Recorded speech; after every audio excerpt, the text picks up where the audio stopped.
सर्वप्रथम सत गुरुदेवाय नमो नमः।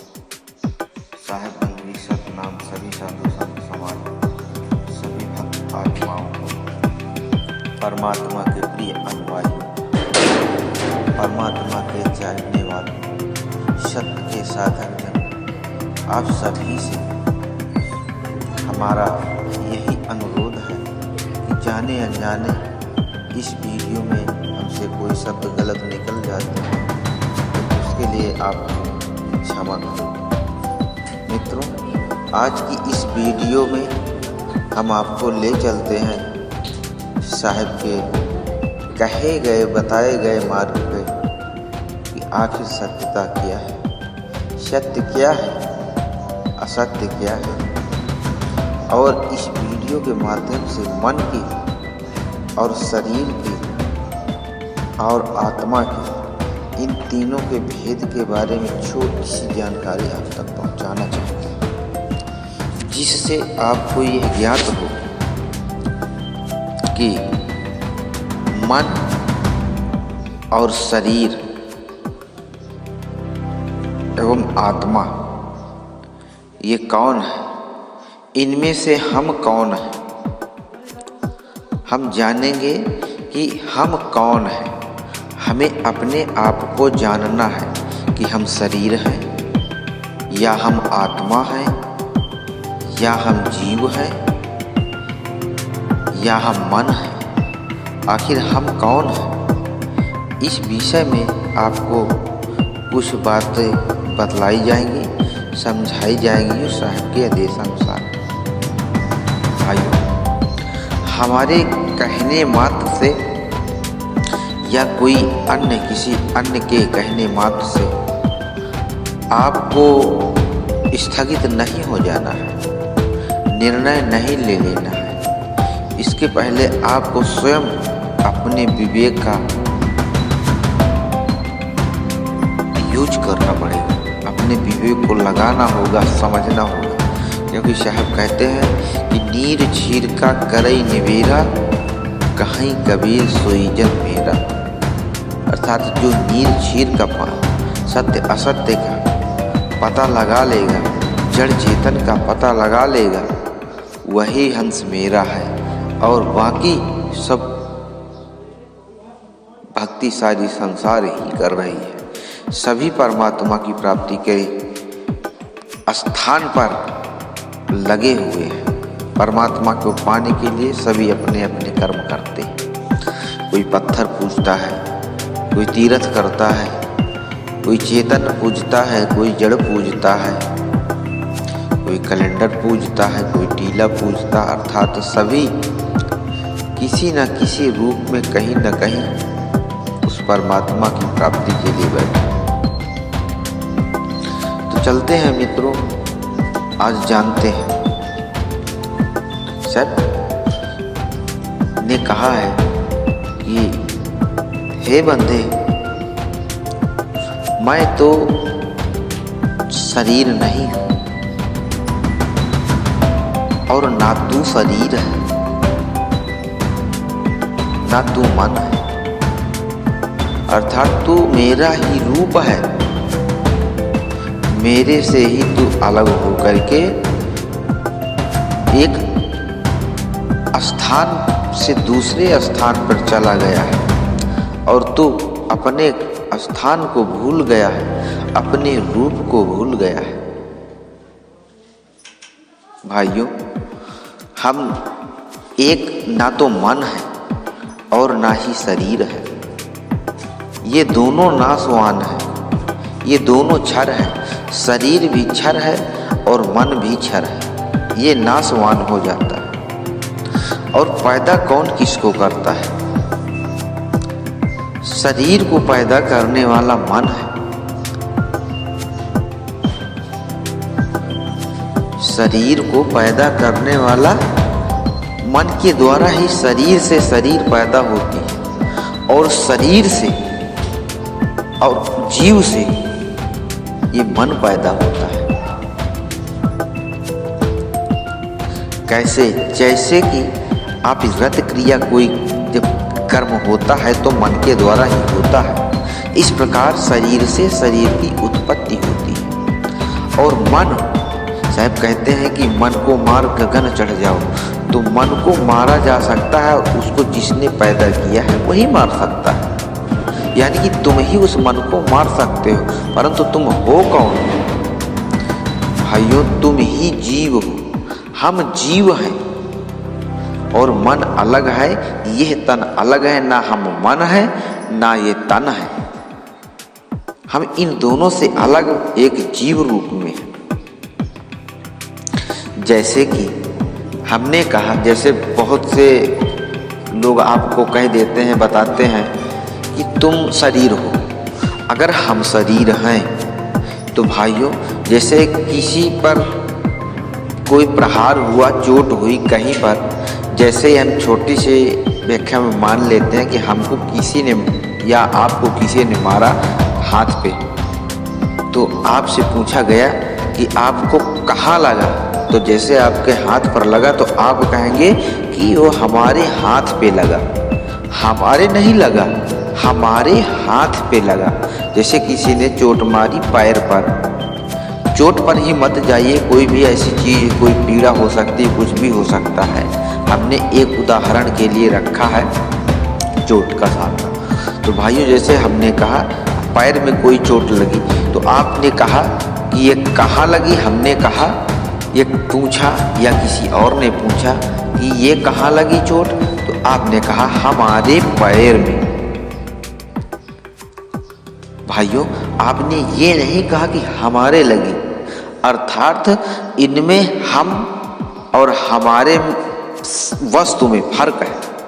यानी कि हम पे वार नहीं हुआ, वार अर्थात हम और शरीर में अंतर है।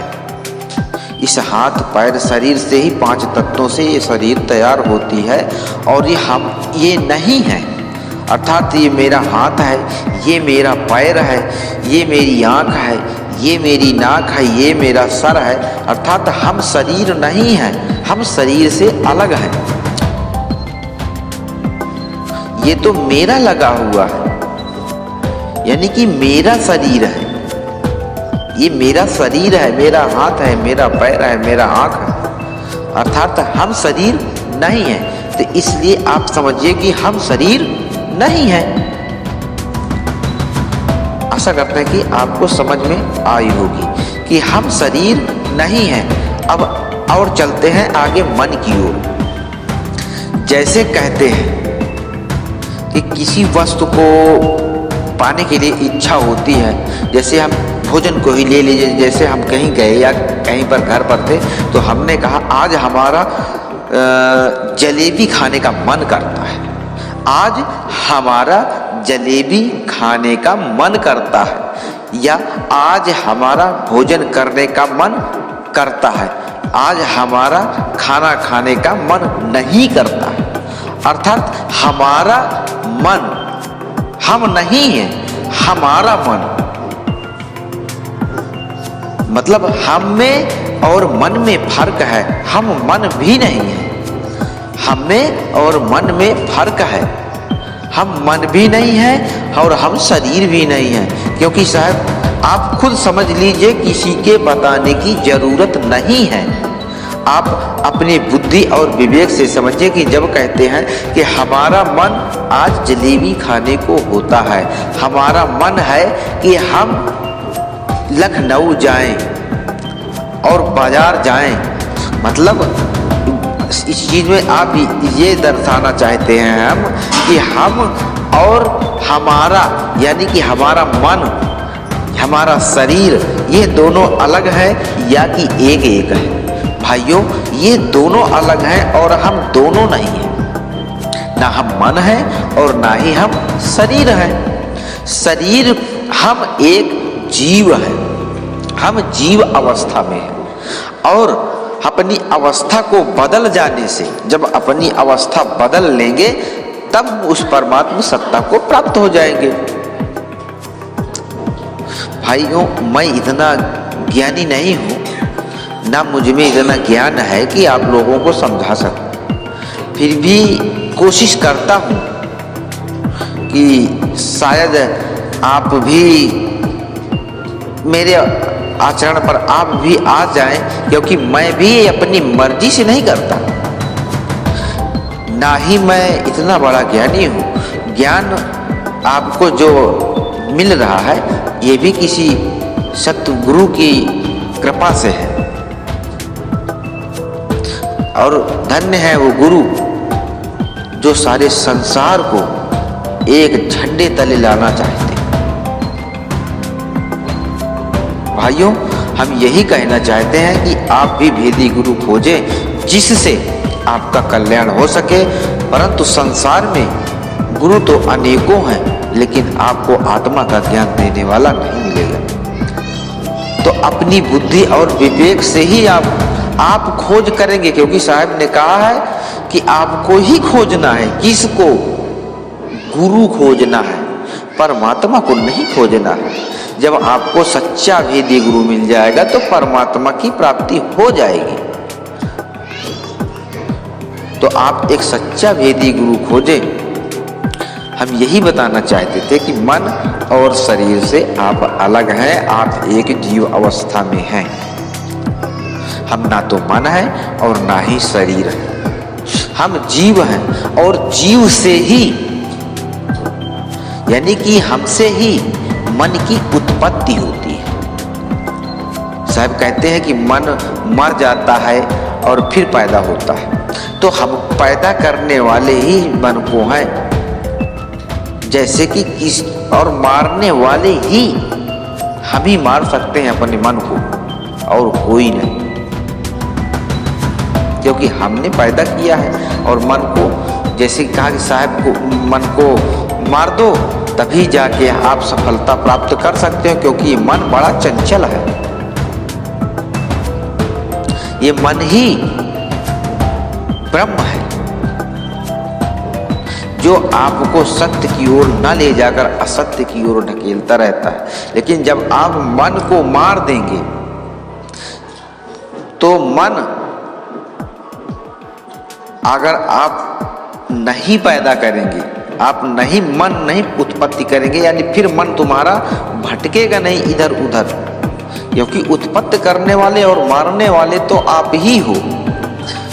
अगर तुमने फिर से उत्पत्ति कर दी मन की तो फिर आप वापस चले जाओगे उसी अवस्था में जिस अवस्था में थे। तो भाइयों, हम आज की वीडियो में यही बताना चाहते थे कि मन और तन हम दोनों नहीं हैं, हम जीव अवस्था में हैं, और हम अपनी ही आत्मा मिले, अपनी ही आत्मा को प्राप्त करने के लिए हम आत्मस्वरूप कह देते हैं। असल में हम जीव आत्मा है, इसलिए हम कह देते हैं, बल्कि हम आत्मा नहीं है, हम एक चेतन आत्मा है, और वो परमात्मा परम चेतन आत्मा जिसे हम परमात्मा कह देते हैं। तो हमें उसी चेतन आत्मा में मिलना है। उसी चेतन आत्मा को हम भूल गए हैं, उसी परम चेतन आत्मा का स्थान कहाँ है, यही भेद हमको गुरु से प्राप्त होगा कि हम उसे कैसे प्राप्त कर सकते हैं और वो स्थान कहाँ है, कैसा है। इसका भेद जानने के लिए आपको गुरु से ही इशारा मिलता है, जिसे साहब ने शयन कहा है। तो शयन के भेदी गुरु के शयन के माध्यम से ही आपको उस परमात्मा की प्राप्ति हो सकती है। और परमात्मा सार शब्द स्वरूप परमात्मा जो है वो आपको कोई नहीं करा सकता सिवाय आपके।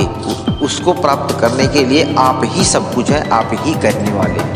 केवल भेदी गुरु आपको उसका लखाव करा देंगे, यानी कि शयन करा देंगे, कि आपको रास्ता बता दिया है, इशारा बता दिया है, वो कैसे मिलेंगे, कहाँ मिलेंगे, बाकी सारा काम आपका है। तो भाइयों, आशा करते हैं कि आप लोग समझ गए होंगे। हमारी सभी वीडियो को जानने और समझने परखने के लिए आप हमारी सभी वीडियो को देखें, ताकि कुछ जो सच्चाई हो, जो हम पहुंचाने की और आपके योग्य हो, तो उसे ले सकते हैं और किसी सच्चे भेदी गुरु की तलाश करके अपने जीवन को सफल बना सकते हैं। तो भाइयों, आज की वीडियो में बस इतना ही। हम फिर मिलेंगे एक वीडियो के साथ। कुछ ज्ञान के साथ। तब तक के लिए आप सभी भाई बंधुओं को, सभी भक्तात्माओं को हमारा साहिब बंदगी सतनाम।